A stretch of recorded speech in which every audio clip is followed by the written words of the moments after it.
ഞാൻ doctor justice ട്രിവാൻഡ്രത്ത് തൈക്കാട് ഇടവകയിൽ നിന്നാണ് വരിക. ഞാനൊരു കോളേജിൽ അധ്യാപകനായിട്ട് വിരമിച്ച ആളാണ്. കോവിഡെല്ലാം കഴിഞ്ഞപ്പോഴത്തേക്ക് എൻ്റെ മക്കൾ പഠനത്തിലൊക്കെയാണ്. വൈഫ് വർക്ക് ചെയ്യുന്നു, വീട്ടിൽ ഫാദറും മദറും ഉണ്ട്, അവരൊക്കെ ഏജായിരിക്കുന്നു. എനിക്ക് ജീവിതം മുന്നോട്ട് പോകുമ്പോഴത്തേക്ക് കൂടുതൽ ദൈവത്തിനോട് അടുക്കണം എന്നൊരു തോന്നൽ വന്നു. ഞാനപ്പോൾ എൻ്റെ ബ്രദറിനോട് പറഞ്ഞു, നമുക്കൊരു ധ്യാനത്തിന് പോകാം.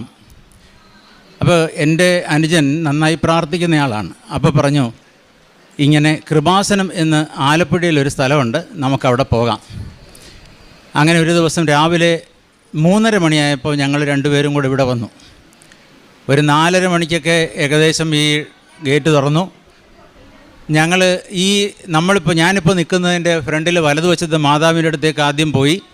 അവിടെ ചെന്നപ്പോഴത്തേക്ക് മുല്ലപ്പൂവിൻ്റെ വലിയ സുഗന്ധം. അപ്പം ഞാൻ അവിടെയൊക്കെ നോക്കി, പക്ഷേ അവിടെ ഒന്നും മുല്ലപ്പൂവില്ല.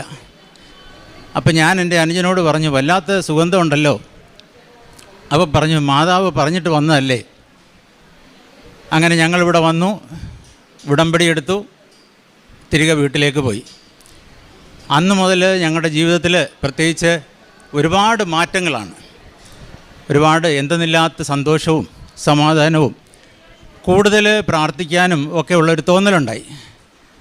സാധാരണ ഞാനങ്ങനെ ഞായറാഴ്ചകളിൽ പള്ളിയിൽ പോകും, ഇടയ്ക്ക് വൈഫ് പറയുമ്പോഴത്തേക്ക് പള്ളിയിൽ പോകും, അങ്ങനെയൊക്കെ ആയിരുന്നു. അല്ലാതെ കുമ്പസാരവും ഏകദേശം വർഷത്തിൽ 2 പ്രാവശ്യമോ 3 പ്രാവശ്യമൊക്കെ ഉള്ളൂ.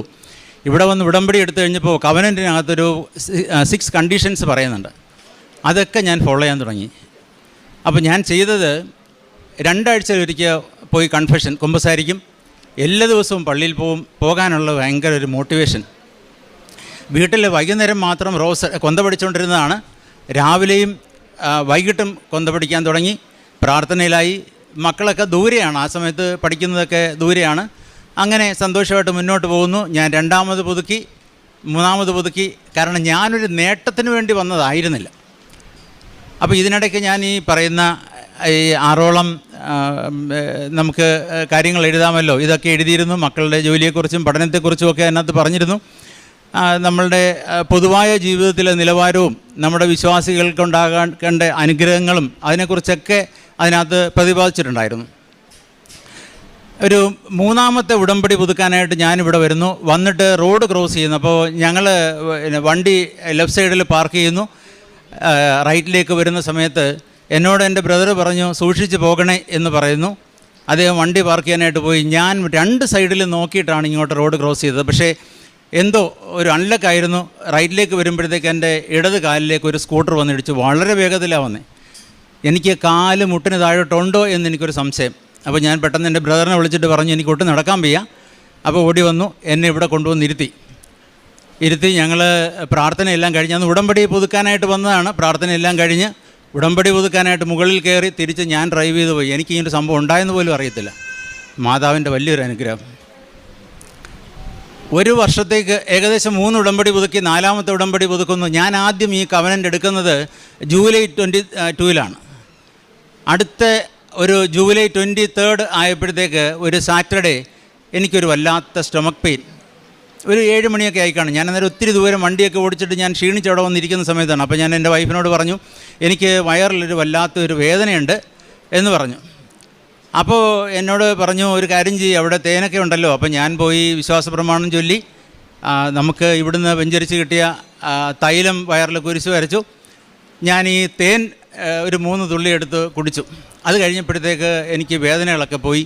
ഞാനൊന്ന് കിടന്നു കഴിഞ്ഞപ്പോൾ എന്നെ ആരോ തട്ടുന്ന പോലൊരു തോന്നൽ. അപ്പോൾ എൻ്റെ അടുത്ത് വൈഫ് വളരെ നിർബന്ധിക്കുന്നുണ്ടായിരുന്നു, ഹോസ്പിറ്റലിൽ പോകണം, നിർബന്ധമാണെന്ന് പറയുന്നു. അപ്പോൾ എൻ്റെ ഇളയ മകൾ മെഡിസിൻ്റെ ഫൈനൽ ഇയറാണ്. പുള്ളിക്കാരി എന്നെ വിളിച്ചിട്ട് പറഞ്ഞ് നിർബന്ധമായും പോയിരിക്കണം. അപ്പോൾ ഞാൻ വീണ്ടും മടിച്ചു. എനിക്ക് ഹോസ്പിറ്റലിൽ പോകുന്നൊരു വലിയ ബുദ്ധിമുട്ടുള്ള കാര്യമാണ്. ഞാൻ അവിടെ ആ സെറ്റിൽ ഇരുന്ന് ചെറുതായിട്ടൊന്ന് ഉറങ്ങിയപ്പോഴത്തേക്ക് മാതാവ് തന്നെയാണ് വന്നും തട്ടിയിട്ട് പറഞ്ഞ് പോകണം. ഹോസ്പിറ്റലിൽ പോയി CT സ്കാൻ എടുത്തു. ഇമ്മീഡിയറ്റായിട്ട് സർജറി ചെയ്യണമെന്ന് പറഞ്ഞു. അങ്ങനെ സർജറിക്കുള്ള ഒരുക്കങ്ങളൊക്കെ ആയി. എന്നെ സർജറിയിലേക്ക് കൊണ്ടുപോകുമ്പോൾ അനസ്തേഷ്യ എടുക്കുകയാണ്. അപ്പോൾ CT സ്കാൻ കഴിഞ്ഞപ്പോൾ പറഞ്ഞു അക്യൂട്ട് അപ്പൻഡിസൈറ്റിസ് ആണ്, അതുകൊണ്ട് വളരെ സീരിയസ് ആണെന്ന് പറഞ്ഞു. ഞാനത് എനിക്കത്ര സീരിയസ് ആയിട്ടൊന്നും അന്നേരം തോന്നിയില്ല, കാരണം സ്റ്റൊമക്ക് പെയിൻ ഇല്ല. അപ്പം ഞാൻ എന്ത് ചെയ്യുന്നു വെച്ചാൽ, എന്തായാലും എനിക്ക് നല്ല പേടിയാണ്. ഞാൻ മാതാവിനോട് പ്രാർത്ഥിച്ചു. ഞാൻ തൈലം കൊണ്ടുവന്നിട്ടുണ്ടായിരുന്നു. അത് കുരിശൊക്കെ വരച്ച് വളരെ സന്തോഷമായിട്ട് ഒരു ടെൻഷനും ഇല്ലാതെ തിയേറ്ററിലേക്ക് പോയി. അനസ്തേഷ്യ ഇഞ്ചക്ഷൻ എടുത്തു. എനിക്ക് തോന്നുന്നു ഒരു 8-10 സെക്കൻഡ് മാത്രമേ എനിക്ക് ഓർമ്മയുള്ളൂ. പിന്നെ എനിക്കൊന്നും അറിയില്ല. ഞാൻ ആ സമയത്തൊക്കെ മാതാവിനെ കണ്ടുകൊണ്ടേയിരുന്നു. സർജറി കഴിഞ്ഞപ്പോഴത്തേക്ക് പിന്നീട് അറിഞ്ഞ കാര്യങ്ങളാണ് ഇനി ഞാൻ പറയാം. സർജറി കഴിഞ്ഞിട്ട് ഡോക്ടർ സംസാരിച്ചതാണ്, വളരെ സീരിയസ് ആയിരുന്നു. ഈ അപ്പൻഡിക്സ് ഇൻഫെക്ഷനായിട്ട് അത് പൊട്ടി സ്റ്റൊമക്ക് കംപ്ലീറ്റ് സ്പ്രെഡായിപ്പോയി. ജീവിതത്തിലേക്ക് തിരിച്ചു വരിക എന്ന് പറയുന്നതിന് 10% ചാൻസ് പോലും ഇല്ല. അപ്പോൾ ഈ സമയത്തൊക്കെ ഞാൻ മാതാവിനെ കാണുകയാണ്. ഈ പറയുന്ന പ്രോസസ്സ് നടക്കുമ്പോഴൊക്കെ ഞാൻ മാതാവിനെ കാണുന്നുണ്ട്. അപ്പോൾ ഡോക്ടർ തന്നെ പറയുകയാണ്, ഇത് 2.5 മണിക്കൂർ 3 മണിക്കൂറോളം ഈ സ്റ്റൊമക്ക് വാഷ് ചെയ്തു. ഇപ്പോൾ ഇത് കേൾക്കുന്ന ഡോക്ടേഴ്സിനൊക്കെ ഇത് മനസ്സിലാവുമല്ലോ. സ്റ്റൊമക്ക് വാഷ് ചെയ്തു. അവർ ഭയങ്കര ടെൻഷനിലായി. ആകെപ്പാട് 3 സ്വിച്ചർ എന്ന് വെച്ചാൽ കുത്തി തയ്ക്കുന്ന 3 എണ്ണമാണ് ഇടേണ്ടത്. പക്ഷേ അത് ചെയ്യാനായിട്ട് പറ്റുന്നില്ല, കാരണം പ്ലാങ്ക്ടനെ പോലെ ഇരിക്കുകയാണ് ആ സ്കിന്നൊക്കെ. സ്വിച്ചർ ചെയ്യാനായിട്ട് അത് എടുത്ത് വെക്കുന്ന സമയത്ത് അത് അത്രയും ഭാഗം പൊട്ടി ഇങ്ങ് വരിക. പക്ഷേ ഒരല്പനേരം കഴിഞ്ഞപ്പോഴത്തേക്ക് ഡോക്ടർ പറയുക, എങ്ങനെ എന്ന് എനിക്കറിയില്ല, അത് ചെയ്യാൻ പറ്റി. അപ്പോൾ ഡോക്ടർ പറഞ്ഞതാണ്, 7 ദിവസമെങ്കിലും ഇത് ഓപ്പൺ ചെയ്ത് ഹീൽ ചെയ്തതിന് ശേഷം മാത്രമേ ഇനി നമുക്ക് സ്റ്റിച്ച് ഇടാൻ പറ്റൂ, അല്ലാതെ മറ്റു മാർഗ്ഗമൊന്നുമില്ല എന്ന് പറഞ്ഞ് അവർ ഡിസിഷൻ എടുത്തതാണ്. അവിടെ മാതാവിൻ്റെ ഒരു വലിയ അനുഗ്രഹം കിട്ടി. ടൈം ഷോർട്ടനിങ് അവിടെ ഉണ്ടായി. ഇപ്പോൾ 7 ദിവസം കിടക്കേണ്ട ഞാൻ എന്നെ പോസ്റ്റ് ഓപ്പറേറ്റീവിലേക്ക് കൊണ്ടുവന്നു. ICU യൂണിറ്റിലാണ്. വൈകിട്ടായപ്പോൾ എൻ്റെ അടുത്ത് നടക്കാമെന്ന് ചോദിച്ചു. ഞാൻ നടന്നു. അടുത്ത ദിവസം രാവിലെ തന്നെ റൂമിൽ കൊണ്ടുവന്നു. 3 ദിവസം കഴിഞ്ഞപ്പോൾ ഞാൻ വീട്ടിലേക്ക് തിരിച്ചെത്തി. അപ്പോൾ ഇവിടെയൊക്കെ മാതാവിൻ്റെ ടൈം ഷോർട്ടനിങ്, ഈ മാതാവിൻ്റെ അനുഗ്രഹം ഇല്ലെങ്കിൽ ഞാൻ ഇവിടെ ഇങ്ങനെ നിൽക്കത്തില്ല. എനിക്ക് നന്നായിട്ടറിയാം. മോൾ വളരെ സീരിയസ് ആയിട്ട് എന്നോട് പറഞ്ഞു, ഇത്ര നാൾ എന്തുകൊണ്ടാണ് ഇത് വെച്ചുകൊണ്ടിരുന്നതെന്ന്. അപ്പം ഞാൻ പറഞ്ഞത്, ഞാൻ ഈ ഹോസ്പിറ്റലിൽ പോകുന്നതിനൊരു 6 മണിക്കൂറിന് മുമ്പ് മാത്രമാണ് എനിക്ക് എന്തോ ഒരു പ്രശ്നമുണ്ട് എന്ന് മനസ്സിലാക്കുന്നത്. എനിക്ക് വേദനയൊന്നും ഉണ്ടായില്ല. വേദന നന്നായി തുടങ്ങിയതാണ്. പക്ഷേ ആ തുടങ്ങുന്ന സമയത്താണ് ഞാൻ ഇവിടെ കൃപാസനത്തിൽ നിന്ന് കിട്ടിയ എണ്ണയും അതുപോലെ ആ തേനും ഉപയോഗിച്ചത്. അത് വല്ലാതെ മാതാവിനെ അനുഗ്രഹിച്ചു. അപ്പോൾ അവർ പറഞ്ഞതാണ്, എനിക്ക് ഒരുപാട് അനുഗ്രഹം അതിനകത്തുനിന്ന് കിട്ടി. ഈ അടുത്ത സമയത്ത് പോലും മക്കൾ എന്നോട് പറഞ്ഞാണ്, എനിക്കൊക്കെ ജോലി കിട്ടിയല്ലോ, അത് കാണാൻ ഉണ്ടാകത്തില്ലായിരുന്നു. അപ്പോൾ ഒരുപാട് നന്ദിയും സന്തോഷമുണ്ട് മാതാവിൻ്റെ അടുത്ത്. എന്നെ ഒരുപാട് വളർത്തി. കാരണം എനിക്ക് സാധാരണ ഞാൻ ഈ പഠിപ്പിച്ചുകൊണ്ട് ആയിരുന്നത് കൊണ്ട് എനിക്ക് ഇങ്ങനെ ഞാൻ ഒരിക്കലും ഒരു സെൻറ്റിമെൻ്റൽ ഇതിലേക്ക് പോകുന്നതല്ല. നമുക്ക് കോളേജിലെ ക്ലാസ്സിലേക്ക് പഠിപ്പിക്കുമ്പോഴത്തേക്ക് ഇതൊരു പ്രശ്നമേ അല്ല. പക്ഷേ എനിക്കിത് പറയുമ്പോഴത്തേക്ക് അത് പറ്റുന്നില്ല. അപ്പോൾ ഇവിടുന്ന് കിട്ടുന്ന പത്രം എല്ലാവർക്കും കൊടുക്കും. അപ്പോൾ ഞാൻ പഠിപ്പിച്ച 1000 എത്രയോ 1000 കുട്ടികളുണ്ട്. അപ്പോൾ അവരൊക്കെ എൻ്റെ അടുത്ത് പറഞ്ഞിട്ടുണ്ട്, സാർ പത്രം കൊടുക്കുന്നോ? ഞാൻ പറഞ്ഞു, കൊടുക്കുന്നു. എനിക്കെന്താണ് അതിനകത്ത് പ്രശ്നം? നല്ല കാര്യമല്ലേ, മാതാവിനെക്കുറിച്ച് അറിയുക, നിങ്ങൾ വായിക്കുക. ചിലരെന്നെ വിളിച്ച് പറഞ്ഞു, സാറിത് പറഞ്ഞതല്ലേ, ഇതിനകത്ത് എന്തോ ഒരു കാര്യമുണ്ട്, ഞങ്ങൾ പോകാം. ഒരുപാട് പേര് വന്നു. ഞാൻ ചിലരെയൊക്കെ കൊണ്ടുവന്നു. നമ്മുടെ ക്രിസ്ത്യൻ ഇതിനകത്തല്ലാത്തവരും വന്നിട്ടുണ്ട്. അവർക്ക് അനുഗ്രഹം കിട്ടിയിട്ടുണ്ട്. അപ്പോൾ ഏറെ സന്തോഷത്തോടുകൂടി ഞാൻ പറയുന്നു, മാതാവിൻ്റെ കരങ്ങളിലേക്ക് നമ്മൾ ഏൽപ്പിച്ചു കഴിഞ്ഞാൽ മാതാവെല്ലാം നോക്കും. അപ്പോൾ എനിക്ക് 2 മക്കളാണ്. മൂത്തയാളുണ്ടായിരുന്നത് നാഗ്പൂർ NITയിലാണ്. അപ്പോൾ NITയിലായിരിക്കുന്ന സമയത്താണ് കോവിഡ് വരുന്നത്. അദ്ദേഹം പ്രോജക്റ്റൊക്കെ ഇവിടെ വന്നാണ് ചെയ്തത്. അപ്പോൾ മുന്നോട്ട് പഠിക്കുന്ന കാര്യത്തിലൊക്കെ ഒരു പ്രശ്നം വന്നു. അപ്പോൾ അദ്ദേഹം ടെസ്റ്റൊക്കെ എഴുതി. അത് മോളുമായിട്ട് ഇവിടെ വന്ന് സാക്ഷ്യം പറയാനായിട്ട് ഞങ്ങൾ വന്നതാണ് കുടുംബമായിട്ട്. പക്ഷേ അതൊന്നും പറ്റിയില്ല. ഇത് ഇന്നിപ്പോൾ ISROയിൽ സയൻറ്റിസ്റ്റാണ്. ഇന്ത്യയിലാകെ 38 വേക്കൻസികളാണ് ഉണ്ടായിരുന്നത്. സൗത്ത് ഇന്ത്യയിൽ നിന്ന് ഒരേ ഒരാൾ, അത് മകളാണ്. 3 മാസം മുമ്പ് ജോയിൻ ചെയ്തു. മാതാവിനോട് ഒരുപാട് നന്ദി. അത് മാത്രമല്ല, ഈ ഇൻ്റർവ്യൂവിന് പോകുന്ന സമയത്ത് ബാംഗ്ലൂർ വെച്ചാണ് ഇൻ്റർവ്യൂ. ഈ ഇൻ്റർവ്യൂ നടക്കുന്ന സമയത്ത് അമ്മയും ഇളയ മകളും കൂടെയാണ് കൂടെ പോകുന്നത്. വീട്ടിൽ ഫാദറും മദറും ഒക്കെ ഏജായിരിക്കുന്നതുകൊണ്ട് എനിക്കങ്ങനെ പോകാൻ പറ്റിയില്ല. ഞാനിങ്ങനെ പ്രാർത്ഥിക്കുന്ന സമയത്ത് മുല്ലപ്പൂവിൻ്റെ സുഗന്ധം ഉണ്ടായിരുന്നു. ഒരുപാട് അനുഗ്രഹങ്ങൾ. എല്ലാവർക്കും ഇതുണ്ടാകണമെന്നാണ് ഞാൻ പറയുക. കാരണം നമ്മുടെ ജീവിതത്തിലേക്ക് മുന്നേറാനായിട്ട് ഏറ്റവും വലിയൊരു ഏണിപ്പടിയാണ് ഈ മാതാവും തിരുക്കുമാരനും. അപ്പോൾ വിശ്വാസത്തിൻ്റെ വഴിയിലേക്ക് യാത്ര ചെയ്യണം. വിശ്വാസം നമ്മളെ ജീവിതാവസാനം വരെയും അതിനുശേഷവും രക്ഷിക്കും. ഉടമ്പടി വസ്തുക്കൾ, ഈ ഉപ്പ് എന്ന് പറയുന്നത് ജീവിതത്തിൽ ഒരുപാട് അത്ഭുതങ്ങൾ കാണിച്ചു തരുന്നതാണ്. എനിക്കൊരുപാട് പ്രശ്നങ്ങൾ വരുമ്പോഴത്തേക്ക് ഒഫീഷ്യലായിട്ടുള്ള കാര്യത്തിനായാലും അല്ലെങ്കിലുമൊക്കെ ഞാൻ ഈ കാശ് രൂപം കയ്യിലെപ്പോഴും ഉണ്ടാകും. ഒരു തടസ്സം ഉണ്ടായിട്ടില്ല, ഒരു കാര്യത്തിലും ഒരു തടസ്സം ഉണ്ടായിട്ടില്ല. വീട്ടിലെ ഫാദറൊക്കെ ഒരുപാട് വയസ്സായിരിക്കുന്നവരാണ്. അദ്ദേഹം ഒരു 28 ദിവസത്തോളം ഒരു ഓർമ്മയില്ലാതെ ഹോസ്പിറ്റലായിരുന്നു. അന്ന് ഞാൻ പ്രാർത്ഥിച്ചത് ഇതാണ്: മാതാവേ, ഇവിടെ അവസാനിക്കുന്നെങ്കിൽ ഈ ഒരു അവസ്ഥയിൽ തിരിച്ച് വീട്ടിൽ കൊണ്ടുവരരുത്, അല്ലെങ്കിൽ 3 ദിവസത്തിനകം നടത്തി വീട്ടിൽ കൊണ്ടുവരണം. എനിക്കത് എങ്ങനെ പറയണമെന്നറിയത്തില്ല. 3-ാമത്തെ ദിവസം ആൾ നടന്നു, വീട്ടിൽ വന്നു. ഇപ്പോൾ സ്വന്തം കാര്യങ്ങളെല്ലാം ചെയ്യും, ഒരു പ്രശ്നമില്ല, പ്രാർത്ഥിക്കാൻ കൂടും, എല്ലാ കാര്യങ്ങളും നന്നായിട്ട് മാതാവ് നടത്തിക്കൊണ്ട് പോകുന്നുണ്ട്. ഇപ്പോൾ മാതാവിൻ്റെ ഒരു വലിയ അനുഗ്രഹമുണ്ട്. അതുപോലെ എൻ്റെ വൈഫ് ഒരു അഡ്മിനിസ്ട്രേറ്റീവ് പൊസിഷനിലാണ്. അദ്ദേഹത്തിന് ഒരുപാട് പ്രശ്നങ്ങൾ വരുന്നതെല്ലാം മാതാവിൻ്റെ സംരക്ഷണയിൽ പ്രശ്നങ്ങളൊന്നും ഇല്ലാതെ മുന്നോട്ട് പോയി. ഞാനിത് പറയുമ്പോൾ എന്നെ കേൾക്കുന്ന എൻ്റെ വിദ്യാർത്ഥികളും എല്ലാവരും ഒരു കാര്യം ചിന്തിക്കേണ്ടത്, ഇതിനകത്ത് മാതാവിൻ്റെ ശക്തി എന്ന് പറയുന്നത് നമുക്ക് പറഞ്ഞറിയിക്കാൻ പറ്റാത്ത ശക്തിയാണ്. അനുഗ്രഹം അതുപോലെ അനുഗ്രഹം കിട്ടുന്നതാണ്. ഞാൻ അത്യാവശ്യം പ്രാർത്ഥിക്കുന്ന ആളായിരുന്നു. പക്ഷേ കൃപാസനത്തിൽ വന്നപ്പോൾ എൻ്റെ ജീവിതത്തിൽ വല്ലാത്തൊരു മാറ്റം ഉണ്ടായി. ഞാൻ ഒരുപാട് പേരോട് ഇത് പറഞ്ഞിട്ടുണ്ട്, നിങ്ങൾ പോകണം, നമുക്ക് വലിയ മനസ്സമാധാനം ഉണ്ടാകും. നമുക്ക് ടൈം എടുക്കും പല കാര്യത്തിലും. നമ്മൾ ഉടമ്പടി എടുത്ത് 2 പുതുക്കി കഴിയുമ്പോൾ എനിക്കത് കിട്ടിയില്ല എന്ന് പറഞ്ഞ് അങ്ങനെ വിഷമിക്കരുത്. ഞാനിപ്പോൾ 12-ാമത്തെ പുതുക്കാണ്. വെള്ള പേപ്പറാണ് എൻ്റെ കയ്യിലുള്ളത്. ഒരിക്കൽ പോലും ഓരോ പ്രാവശ്യം വന്ന് ഞാനിത് റിന്യൂ ചെയ്യുമ്പോഴും ഞാൻ ഉദ്ദേശിച്ച കാര്യം നടന്നില്ലല്ലോ എന്ന് പറഞ്ഞൊരു ദുഃഖം എനിക്കുണ്ടായിട്ടില്ല. ഏറെ സന്തോഷമാണ്. അതുപോലെ വളരെ എൻ്റെ മകള് മെഡിസിൻ്റെ 4th year last year exam എഴുതുന്നു. 2ാമത്തെ എക്സാം എഴുതിയിട്ട് എന്നെ വിളിച്ച് പറഞ്ഞു, പിന്നെ വളരെ നന്നായിട്ട് എഴുതി, എന്നെ പപ്പാജി എന്നാണ് വിളിക്കുക, നന്നായിട്ട് എഴുതി എന്ന് പറയുന്നു. 2:30 എന്നെ വിളിച്ച് പറയുന്നത്. അപ്പോൾ അവരുടെ മെസ്സിൽ നിന്നാണ് ഭക്ഷണം കഴിച്ചത്, അത് ഇൻഫെക്ഷനായി.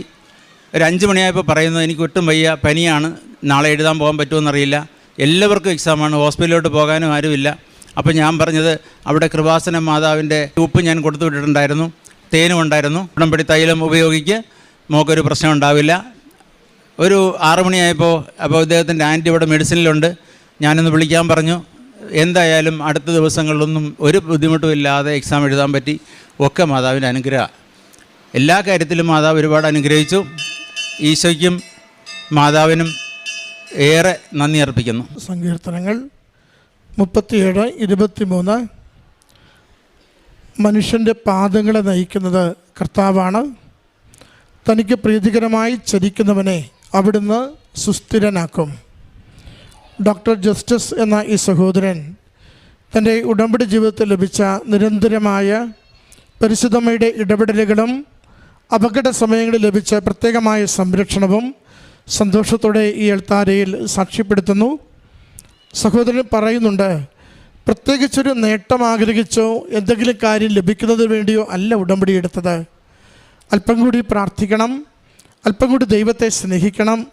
ആ ഒരു ചിന്തയിൽ എവിടെയെങ്കിലും ധ്യാനം കൂടാം എന്നാഗ്രഹിച്ചിരിക്കുമ്പോൾ ഒരു സഹോദരൻ പറഞ്ഞതനുസരിച്ചാണ് കൃപാസനത്തിലെത്തുകയും ഉടമ്പടി എടുത്ത് ജീവിതം മുന്നോട്ട് കൊണ്ടുപോവുകയും ചെയ്യുക. ഉടമ്പടി എടുത്ത നാൾ മുതൽ ഇന്ന് വരെ 2 കാര്യങ്ങൾ കുടുംബത്തിന് എപ്പോഴും അനുഭവിക്കുവാൻ സാധിക്കുന്നുവെന്ന് സഹോദരൻ പറയുന്നുണ്ട്. അതൊരു സമാധാനമാണ്, മറ്റത് ഏതൊരു പ്രതിസന്ധിയിലും ഒരു സന്തോഷത്തോടെ അത് നേരിടുവാനുള്ള ഒരു ആത്മധൈര്യമാണ്. അമ്മ മാതാവ് ഏറെ അശാന്തമായ ജീവിത സാഹചര്യത്തിലൂടെ തൻ്റെ തിരുക്കുമാരനെയും പേറി നടന്നവളാണ്. ഏറെ വ്യാകുലങ്ങളുടെ നടുവിൽ ദൈവമുഖം പ്രത്യാശയോടെ കണ്ട് സന്തോഷിച്ചവളാണ്. അതുകൊണ്ട് ഉടമ്പടിയിലേക്ക് പ്രവേശിക്കുന്നവർക്ക് ദൈവം നൽകുന്ന 2 പ്രത്യേകമായ കൃപകളാണത്. ഒന്ന്, വലിയ പ്രതിസന്ധികളുടെ നടുവിലും ഒരു സമാധാനവും ഒരു സന്തോഷവും പ്രത്യാശയുള്ളൊരു മനസ്സും നൽകി ജീവിതത്തെ മുന്നോട്ട് കൊണ്ടുപോകുവാൻ സാധിക്കുക. ഈ സാക്ഷ്യത്തിൽ ആദ്യം മുതൽ അവസാനം വരെ അതാണ് ആവർത്തിച്ച ഓരോ അനുഭവത്തിലും പങ്കുവെക്കുന്നത്. സഹോദരൻ പറയുന്നുണ്ട്, അവിചാരിതമായി വന്ന ഒരു അപകടം ഒന്ന് കൃപാസനം വാതിൽക്കൽ വെച്ചുണ്ടായി. ഉടമ്പടി പുതുക്കി തിരികെ പോകുമ്പോൾ അത് പിന്നീട് അങ്ങനെ ഒരു വേദനയോ ഒരു അപകടം നടന്നതിൻ്റെ നീരോ പ്രശ്നമോ ഒന്നും തനിക്ക് അനുഭവപ്പെട്ടില്ല.